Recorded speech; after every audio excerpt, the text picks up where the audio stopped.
Assalamualaikum warahmatullahi wabarakatuh.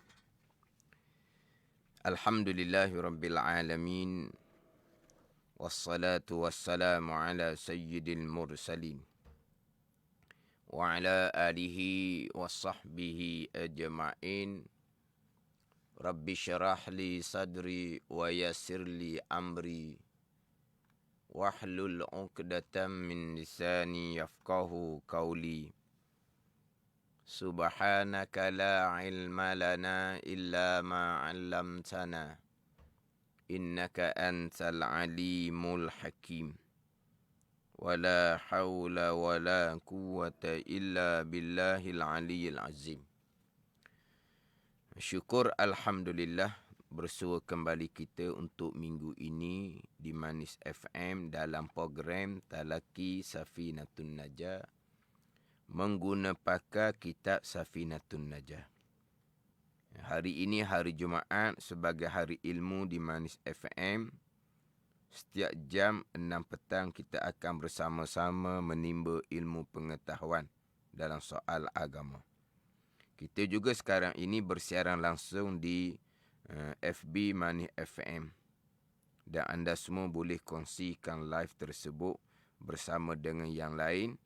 Semoga segala ilmu yang saya kongsikan dapat kita sama-sama amalkan. Jadi mengguna pakar kitab Safinatun Najah, yang mana kitab Safinatun Najah ni ada edisi Jawi dan ada edisi Rumi. Jadi yang saya pakarnya adalah edisi Jawi. Kalaulah edisi Jawi muka surat 2, baris bawah sekali.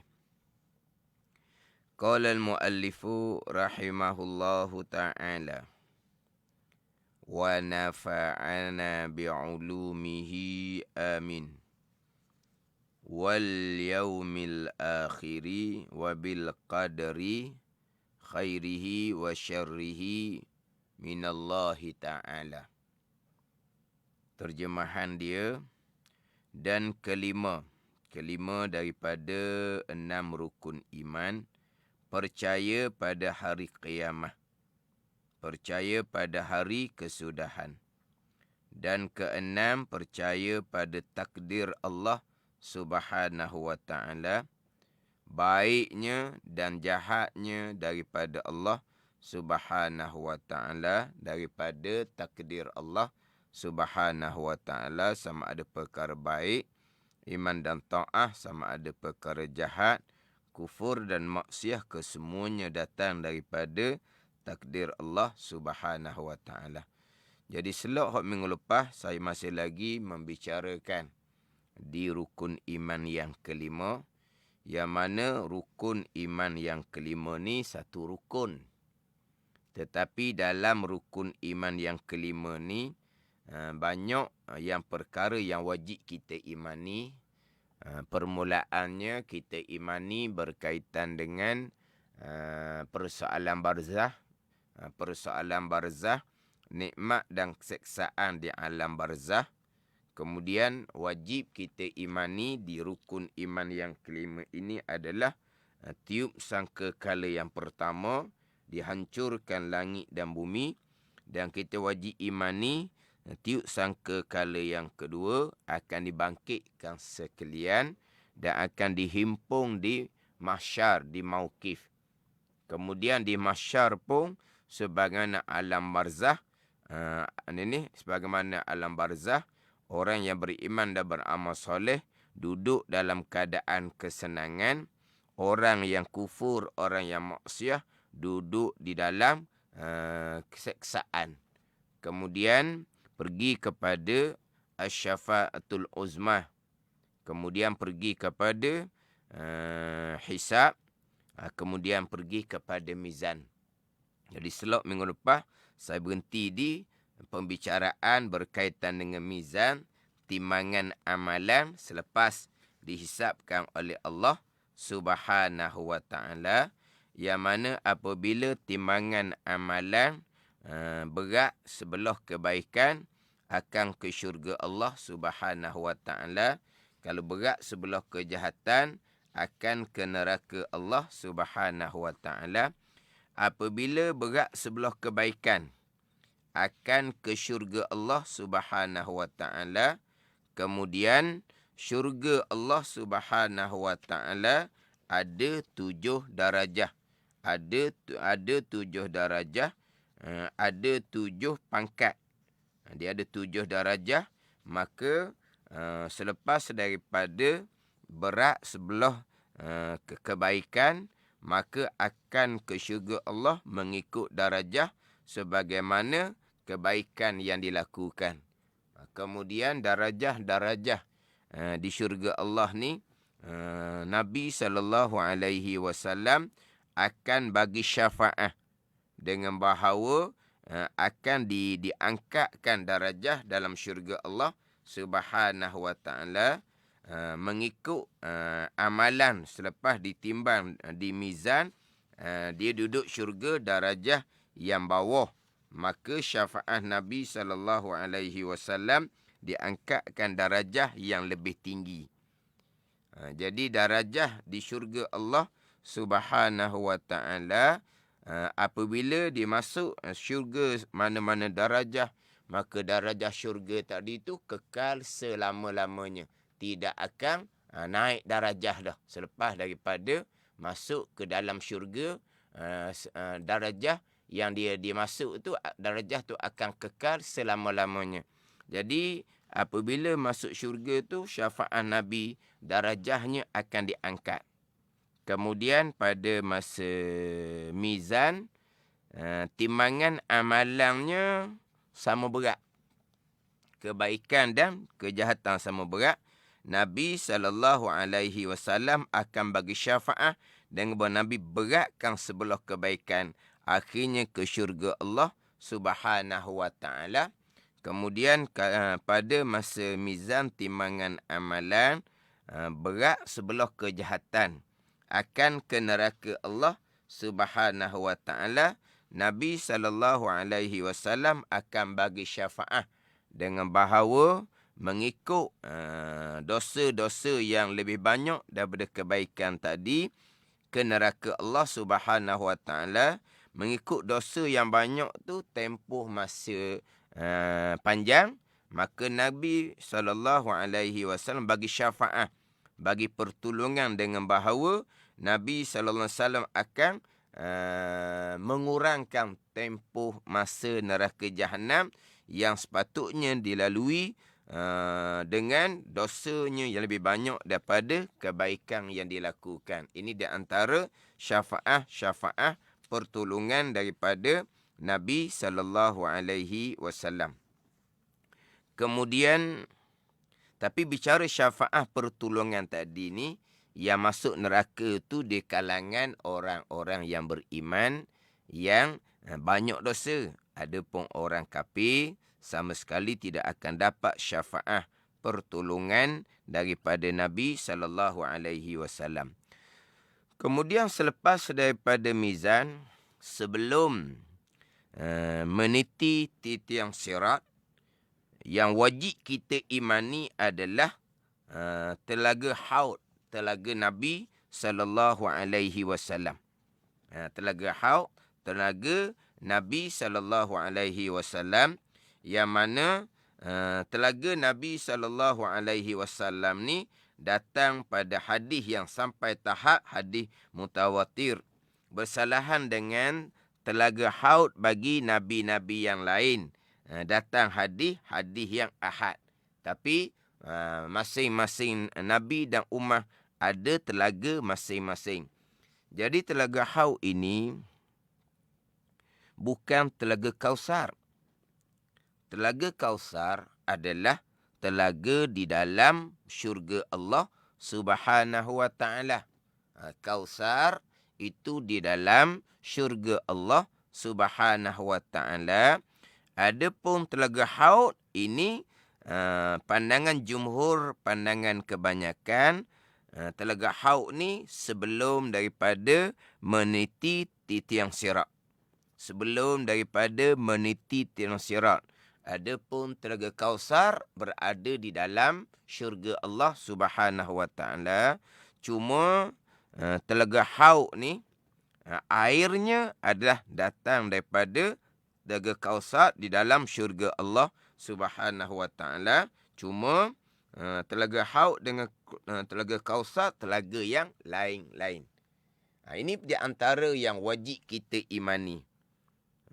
Kemudian khilaf ulama lah. Pandangan jumhur kebanyakan Telaga Haud adalah sebelum daripada meniti titiang sirat. Itu pandangan jumhur, pandangan kebanyakan ulama. Kata setengah, Telaga Haud ini selepas meniti titiang sirat, sebelum ke syurga Allah Subhanahu Wa Taala, di situlah letaknya Telaga Haud. Sebab airnya adalah daripada Telaga Kausar di dalam syurga Allah Subhanahu Wa Taala. Tapi jumhur kebanyakan ulama, Telaga Haud ini adalah sebelum titiang sirat. Dalilnya adalah orang kafir dia nak pergi minum juga, nak pergi minum air Telaga Haud juga. Kemudian dihalau oleh para malaikat. Jadi kalaulah orang kafir nak pergi minum Telaga Haud, berarti sebelum meniti titiang sirat. Kalaulah Telaga Haud tu berada selepas titiang sirat, orang kafir tak ada dah. Semuanya sudah jatuh ke dalam neraka Allah Subhanahu Wa Taala dan kekal selama-lamanya. Jadi pandangan jumhur, pandangan kebanyakan, Telaga Haud ini letaknya sebelum meniti titiang sirat. Yang mana Telaga Haud ni cukup besar. Setengah riwayat menyatakan Telaga Haud ini daripada tepi ke tepi perjalanan sebulan. Daripada tepi ke tepi perjalanan sebulan. Ada riwayat menyatakan perjalanan sebulan ni adalah dalam hadis Sahih Bukhari dan Muslim. Dan dalam hadis Sahih Bukhari Muslim juga meriwayatkan bahawa Nabi menyatakan bahawa Telaga Haud Nabi SAW ini keluasannya antara Sana'a, Yaman dan Madinah. Yang mana antara Sana'a dan Madinah ini perjalanannya 2 bulan. Dia ada beberapa riwayat berkaitan dengan keluasan Telaga Haud Nabi SAW. Kemudian Telaga Haud Nabi SAW ni dia panggil gayung dia, cetong dia untuk cebok minum tu lebih banyak daripada bintang-bintang di langit. Yang mana apabila seseorang yang beriman minum daripada Telaga Haud Nabi SAW, Telaga Haud Nabi dan Telaga Haud bagi Nabi-Nabi yang lain. Jadi telaga ni untuk Nabi masing-masing. Yang mana minum Telaga Nabi SAW ini hak paling ramai sekali. Sebab ummah Nabi lah ummah yang paling ramai. Nabi SAW sangat berbangga dengan ummah yang ramai. Jadi apabila minum air daripada Telaga Haud Nabi SAW, tidak akan dahaga selama-lamanya. Tidak akan dahaga selama-lamanya. Adapun minum air di dalam syurga Allah Subhanahu Wa Taala semata-mata bernikmat. Apabila minum air Telaga Haud Nabi SAW, tidak akan dahaga selama-lamanya. Jadi di dalam syurga Allah Subhanahu Wa Taala, minum air dalam syurga Allah semata-mata bernikmat. Bukan kerana dahaga. Sebab apa? Selepas minum Telaga Haud Nabi, tidak akan dahaga selama-lamanya. Ini di antara yang wajib kita imani di bawah rukun iman yang kelima. Jadi hak ni terkadang kurang didedahkan. Hak berkaitan dengan Telaga Haud Nabi SAW yang kita biasanya dengar Telaga Kausar. Telaga Kausar macam sebut tadilah. Telaga Kausar berada di dalam syurga Allah Subhanahu Wa Taala. Adapun Telaga Haud berada sebelum daripada meniti titiang sirat. Di lain, Telaga Kausar lain, Telaga Haud lain. Cuma Air Telaga Haud adalah datang daripada Telaga Kausar di dalam syurga Allah Subhanahu Wa Taala. Jadi kita wajib imani berkaitan dengan Telaga Haud Nabi sallallahu alaihi wasallam. Selepas daripada minum Telaga Haud Nabi sallallahu alaihi wasallam akan meniti titiang sirat. Akan meniti titiang sirat. Yang mana kesemuanya akan meniti titiang sirat. Termasuk para-para anbiya dan para-para mursalin. Kesemuanya akan melintasi titiang sirat. Kesemuanya akan melintasi titiang sirat. Kerana titiang sirat dibentang. Dibentang di atas belakang neraka Jahannam. Titiang sirat dibentang atas belakang neraka Jahannam. Yang mana syurga seberang sana. Seberang daripada neraka Jahannam. Jadi kesemua yang akan ke syurga Allah Subhanahu Wa Taala akan meniti titiang sirat. Termasuk para-para anbiya dan juga para-para mursalin, termasuklah mereka-mereka yang masuk syurga tanpa hisab. Termasuk mereka-mereka yang masuk syurga tanpa hisab pun akan meniti titiang sirat.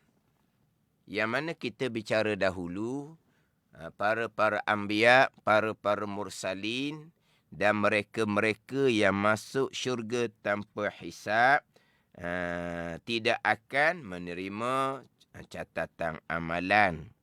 Tidak akan dihisapkan oleh Allah Subhanahu Wa Taala dan tidak akan mizan, tidak ada timbangan amalan. Tetapi para-para anbiya, para-para mursalin, para-para nabi, para-para rasul dan mereka yang masuk syurga tanpa hisab tetap akan melintasi titiang sirat. Sebab titiang sirat dibentang di atas belakang neraka Jahannam, yang mana syurganya seberang sana. Syurga sebelah sana. Yang akan ke syurga Allah akan meniti titiang sirat. Yang akan ke syurga Allah akan meniti titiang sirat sebab syurganya seberang sana. Yang mana inilah. Ini pernah terdengar lah. Ini gurauan yang membabitkan pegangan. Perkara-perkara yang membabitkan pegangan berkait dengan perkara-perkara gaib termasuk titiang sirat, syurga dan neraka tidak boleh dijadikan sebagai bahan gurauan. Tidak boleh dijadikan sebagai bahan gurauan. Sebab ini termasuk dalam perkara akidah. Kemudian perkara gaib. Apabila dibentangkan titiang sirat atas belakang neraka Jahannam, kemudian syurganya seberang sana, maknanya semuanya akan meniti titiang sirat. Maka diwak gurauan yang mana kita atas dunia ni, kalaulah nak buat jahat, dia kata jangan buat jahat biasa-biasa. Kena buat jahat lebih-lebih. Kena buat jahat banyak-banyak. Buat jahat ni jahat sangat-sangat lah. Maksud dia gitu. Kalau nak buat jahat sikit-sikit, jangan. Kena ke Allah Subhanahu Wa Taala. Nak masuk syurga, kena buat amal yang baik. Tapi kalau buat jahat, dia buat gurauan, kena buat jahat lebih-lebih. Buat jahat sungguh-sungguh. Buat jahat banyak-banyak. Allah Ta'ala pun geram, dia kata nak marah sangat. Kerana jahat dia ni, jahat pelik ni, jahat sangat-sangat ni. Allah Ta'ala pun ambil dia. Allah Ta'ala pun campur ke neraka. Kerana dia ni jahat sangat. Maka oleh kerana Allah Ta'ala murka sangat-sangat, Allah Ta'ala campur ke neraka. Kuat capuk sebab Allah murka sangat-sangat. Akhirnya akan termasuk dalam syurga.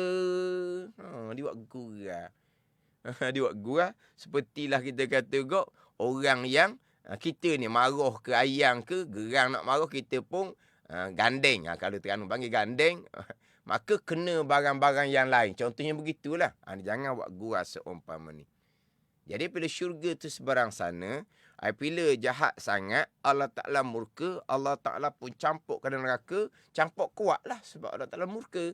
Jadi terlebih. Campur tu akhirnya masuk ke syurga Allah Subhanahu Wa Ta'ala. Ini perkara yang berkait dengan iman akidah.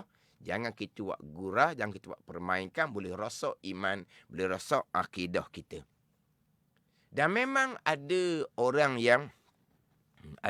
kafir yang tidak akan meniti tiang sirat. Ada orang kafir yang tidak akan meniti tiang sirat. Malaikat ambil, malaikat terus campur ke neraka. Semua orang kafir, kebanyakan orang kafir akan meniti tiang sirat. Tapi ada segolongan kafir ni tidak meniti tiang sirat. Dengan bahawa malaikat ambil orang kafir ni, malaikat terus campur ke dalam neraka.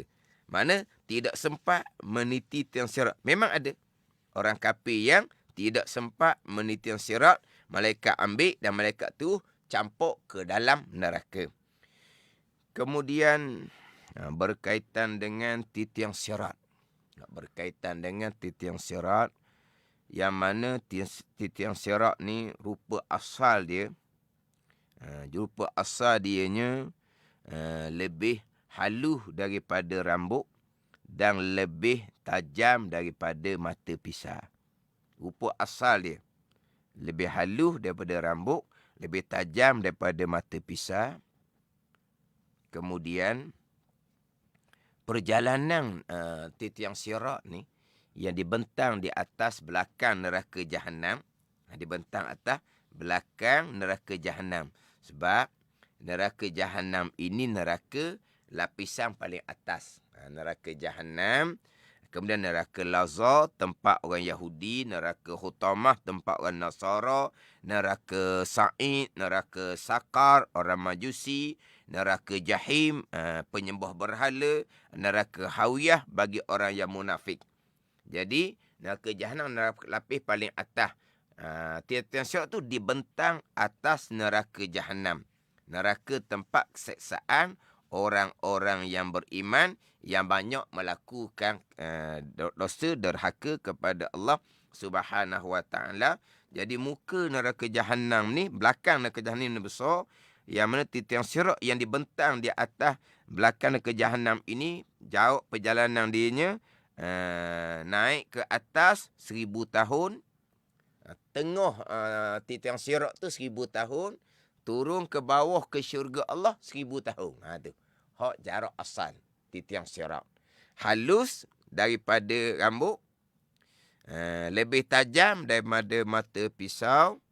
Kemudian tidak ada tempat, orang panggil apa, tempat gayuk, tempat gantung, tempat pegang tak ada. Malaikat di bawah pula, sambil-sambil orang panggil jolok ke, orang panggil tarik ke.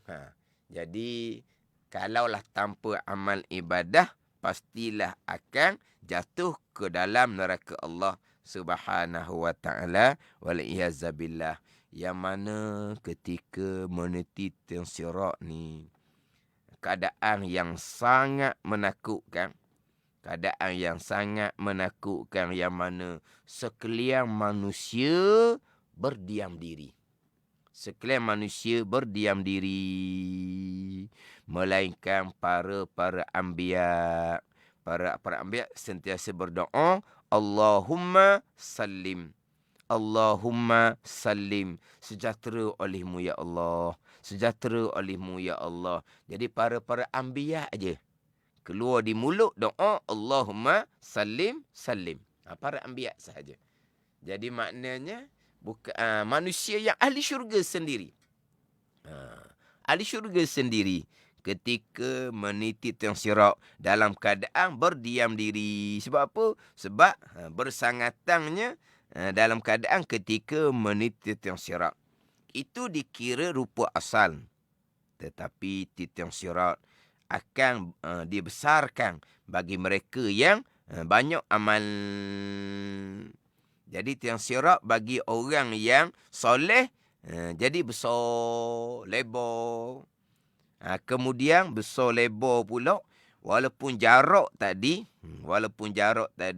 1000 tahun naik ke atas tiang sirat tu, 1000 tahun di tengah, 1000 tahun hala ke turun ke syurga Allah Subhanahu wa taala. Tetapi bagi mereka yang ahli syurga, yang mana ketika meniti tiang sirat ni ada pelbagai, ada yang meniti tiang sirat sekelip mata. Sekelip mata. Walaupun jaraknya kalau kira semua 3000 tahun perjalanan. Tapi ada yang masuk syurga, ada yang meniti tiang sirat sekelip mata sahaja. Sekelip mata. Ada mereka yang melintasi tiang sirat sepantah kilat yang menyambar. Ada yang meniti tiang sirat sepantah angin yang kencang. Ada yang meniti tiang sirat sepantah kuda lomba. Ada yang sepantah burung yang terbang. Ada yang berjalan, ada yang berlari, ada yang mengesok. Ni. Jadi berbezalah kelakuan orang yang melintas tiang sirat. Berbeza mengikut amalan masing-masing. Kemudian di antara yang akan menjadi kenderaan ketika meniti tiang sirat, di antaranya lah, sebab kita pun sudah dekat dengan raya haji, yang mana syariat sunnah Nabi SAW yang sangat dituntut adalah bagi orang yang berkemampuan melakukan ibadah korban.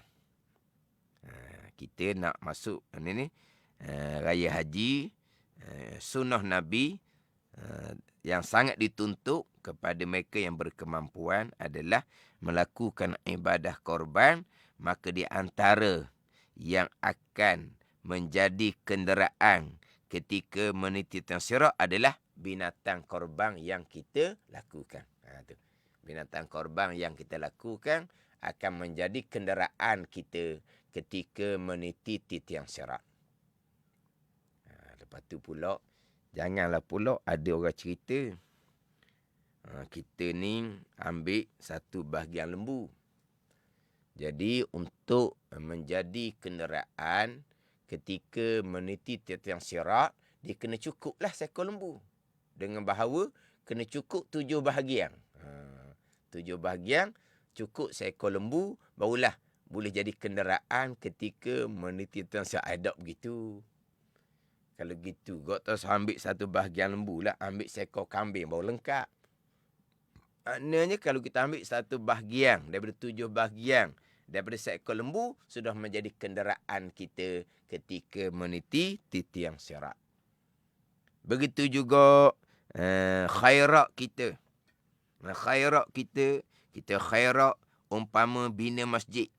Maka masjid ni akan jadi umpama kapal terbang yang akan bawa orang yang khairat umpama masjid tadi akan ke syurga Allah Subhanahu wa taala. Di antaranya yang akan menjadi kenderaan ketika meniti tiang sirat adalah bacaan la haula wala quwwata illa billahil aliyyil azim. La haula wala quwwata illa billahil aliyyil azim. Akan dijadikan burung yang akan bawa seseorang melintasi tiang sirat. Bacaan la haula wala quwwata illa billahil aliyyil azim. Itu di antaranya yang akan menjadi kenderaan ketika meniti tiang sirat. Binatang korban, khairat kita umpama masjid, bacaan la haula wala quwwata illa billahil aliyyil azim, yang mana kita disunatkan memperbanyakkan kata zikir dengan La haula wa la quwata illa billahil aliyyil azim. Apa makna la haula wa la quwata illa billahil aliyyil azim? Akan dijadikan burung yang akan membawanya melintasi sirat. La haula ni tidak ada daya upaya kita pada meninggalkan maksiat, dan tidak ada daya upaya kita pada mengerjakan ketaatan, melainkan kesemuanya datang daripada taufik dan hidayah Allah Subhanahu wa taala. Jadi sebagaimana saya sebut dah, pembicaraan terdahulunya berkaitan dengan pembicaraan akhirah. Tunjangnya adalah iman. Tunjang bicara akhirah adalah iman. Bermula daripada kesudahan seseorang, khatimah seseorang, pembicaraannya adalah iman. Sampai di barzah, persoalan barzah adalah iman, pembicaraan akidah. Seseorang akan ke syurga Allah Subhanahu wa taala, syaratnya adalah iman. Iman serta amal soleh akan ke syurga Allah direct. Beriman tetapi banyak melakukan dosa, ketika timbang mizan banyak berat sebelah kejahatan, akan ke neraka Jahannam, yang akhirnya akan dikeluarkan dari neraka Jahannam, akan ke syurga Allah Subhanahu wa taala. Sebab orang yang beriman akan ke syurga Allah Subhanahu wa taala. Jadi bicara akhirah adalah bicara iman. Jadi la haula wala quwata illa billah. Tidak ada daya upaya daripada meninggalkan kemaksiatan, daripada mengerjakan ketaatan, melainkan kesemuanya daripada Allah Subhanahu wa taala. Sebab segala-galanya yang berlaku adalah datang daripada qada dan qadar Allah Subhanahu wa taala. Sekalian yang berlaku adalah datang daripada qada dan qadar Allah Subhanahu wa taala. Seseorang dapat meninggalkan kemaksiatan, ianya dah datang daripada qada dan qadar Allah Subhanahu wa taala. Seseorang dapat melakukan kebajikan, ketaatan, kesemuanya datang daripada qada dan qadar Allah, taufik dan hidayah Allah Subhanahu wa taala. Yang mana insya-Allah bila masuk kepada pembicaraan rukun iman yang ke-6, insya-Allah saya akan perhalusi satu hak berkaitan dengan qada dan qadar Allah. Perkara baik, iman dan taat, qada dan qadar Allah. Perkara jahat, kufur dan maksiat, qada dan qadar Allah. Hakiki sebenar-benarnya la haula wala quwata illa billahil aliyyil azim. Kita tidak ada upaya, melainkan kesemuanya datang daripada Allah Subhanahu wa taala. Itu hakiki sebenar-benar. Walaupun kita ahli sunnah jemaah wajib berpegang, hamba ada pilihan dan perbuatan. Iyyaka na'budu wa iyyaka nasta'in. Akan dikau ya Allah kami sembah, dan akan dikau ya Allah kami minta pertolongan. Kita ahli sunnah wajib berpegang, hamba ada pilihan dan perbuatan. Walaupun hakikinya pilihan dan perbuatan hamba tetap datang daripada Allah Subhanahu wa taala. Hakikinya la haula wala quwata illa billahil aliyyil azim. Yang kita disunatkan perbanyak, yang akan menjadi kenderaan untuk bawa kita meniti tiang sirat untuk ke syurga Allah Subhanahu wa taala. Bukan hanya membaca la haula wala quwata illa billahil aliyyil azim, tapi itulah akidah kita. Tidak ada daya upaya. Pilihan kita untuk melakukan kebaikan, pilihan kita untuk meninggalkan kemaksiatan, ianya adalah qada dan qadar Allah. Ianya adalah taufik dan hidayah Allah Subhanahu wa taala. Jadi syarat syurga adalah iman. Syarat syurga adalah akidah. Pastikan lengkap keenam rukun iman, terutama sekali rukun iman ke-6. Kerana di rukun iman ke-6 lah yang paling banyak keluarnya pegangan-pegangan terpesong. Kemudian selepas meniti sirat ke syurga Allah Subhanahu wa taala, syurga Allah ada 7 lapisan syurga, 7 darajah syurga. 7 darajah syurga. Darajah yang pertama, Jannatul Firdaus. Ke bawah dia, Jannatul Ma'wa, Jannatul Khuldi, Jannatul Naim, Jannatu Adnin, Darussalam. Itu dia punya darajah-darajah syurga Allah Subhanahu wa ta'ala. Neraka ada 7 lapisan. Neraka Jahannam, Lazah, Khutamah, Sa'ir, Sakar, Jahim dan neraka Hawiyah. Kemudian syurga Allah Subhanahu wa ta'ala, bagai-bagai nikmat yang ada dalam syurga Allah Subhanahu wa ta'ala. Tapi nikmat yang paling besar sekali, nikmat yang paling nombor satunya adalah melihat akan zat Allah Subhanahu wa ta'ala tanpa ada kaifiah. Melihat akan zat Allah Subhanahu wa ta'ala adalah sebesar-besar nikmat syurga Allah Subhanahu wa ta'ala. Sama ada khilaf ulama, melihat dengan mata hitam, melihat dengan muka, ataupun melihat dengan sepenuh anggota badan kita. Itu khilaf di kalangan ulama.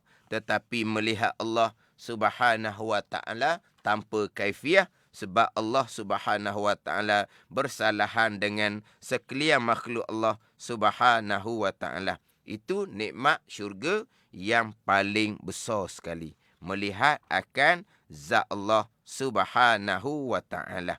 Kemudian hak berkaitan dengan nikmat syurga, kemudian seksaan neraka. Dalam kitab-kitab tauhid, pembicaraan dia agak panjang. Pembicaraan berkaitan nikmat syurga, pembicaraan berkaitan dengan seksaan neraka, agak panjang pembicaraan dianya.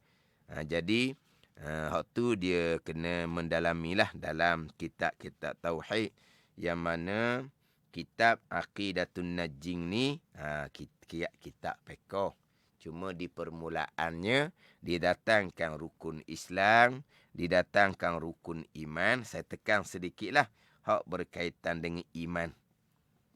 Kemudian insya-Allah saya akan panjang bicara hak berkaitan dengan rukun iman yang keenam, qada dan qadar Allah Subhanahu wa ta'ala.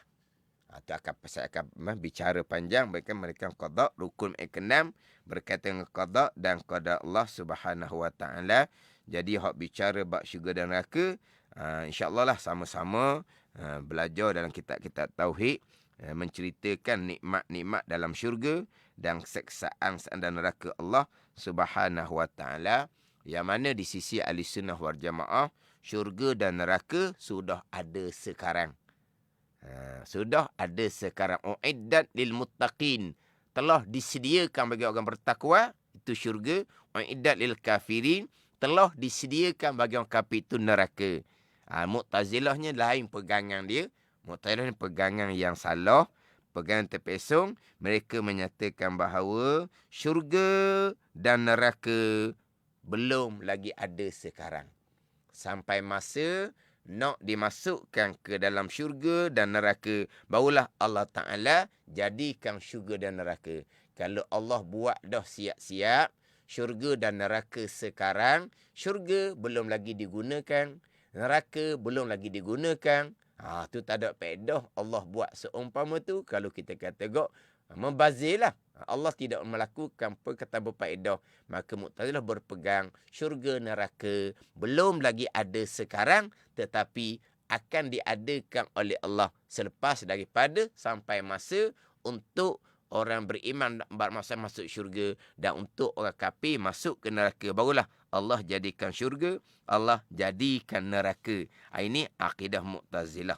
Akidah Ahlussunnah wal Jamaah, syurga dan neraka telah siap-siap, Allah Ta'ala telah jadikan, telah disiapkan syurga dan neraka sekarang ini. Walaupun belum lagi ada orang yang masuk ke syurga, ke neraka. Sebab apa? Uiddat lil muttaqin, telah disediakan bagi orang bertakwa, tu syurga. Uiddat lil kafirin, telah disediakan bagi orang yang kafir. Mana Tuhan telah buat siap-siap syurga dan neraka, walaupun belum lagi ada orang yang masuk ke dalam syurga dan neraka Allah Subhanahu wa ta'ala. Itu hak berkaitan dengan pembicaraan rukun iman yang kelima. Jadi insya-Allah untuk slot akan datang pergi kepada wabil qadri khairihi wa syarrihi minallahi ta'ala, dan keenam percaya pada takdir Allah Subhanahu wa taala. Takdir dengan makna kehendak ketentuan Allah pada azal, dan juga dengan makna perbuatan Allah Subhanahu wa taala. Baiknya, baik iman dan taat datang daripada kehendak dan perbuatan Allah, dan jahatnya kufur dan maksiat datang daripada kehendak dan perbuatan Allah. Ini pegangan kita rukun iman yang keenam. Baik jahat datang daripada kehendak dan perbuatan Allah. Ini pegangan adab percakapan yang baik daripada Allah. Yang tak baik datang daripada kelemahan diri sendiri. Haram kita menyandarkan perkara yang buruk, perkara yang jahat kepada qada dan qada Allah. Ni sebuah percakapan, ni sebuah pegangan jelas. Baik iman dan taat, jahat, kufur dan maksiat, kesemuanya datang daripada kehendak Allah dan perbuatan Allah Subhanahu wa taala. Rukun iman yang keenam. Wallahu a'lam. Bismillahirrahmanirrahim. Alhamdulillahirabbil alamin. Wassalatu wassalamu ala sayyidil mursalin wa ala alihi wa sahbihi ajma'in. Allahumma aftah alaina futuhal arifin. Allahumma allimna ilma akdamin wa fahimna famas sabiqin warzuqna ruqat talibin. Allahumma zidna ilman wa alhiqna bis salihin. Wa sallallahu ala sayyidina Muhammadin wa ala alihi wa sahbihi wa sallam. Walhamdulillahi rabbil alamin. Wassalamualaikum warahmatullahi wabarakatuh.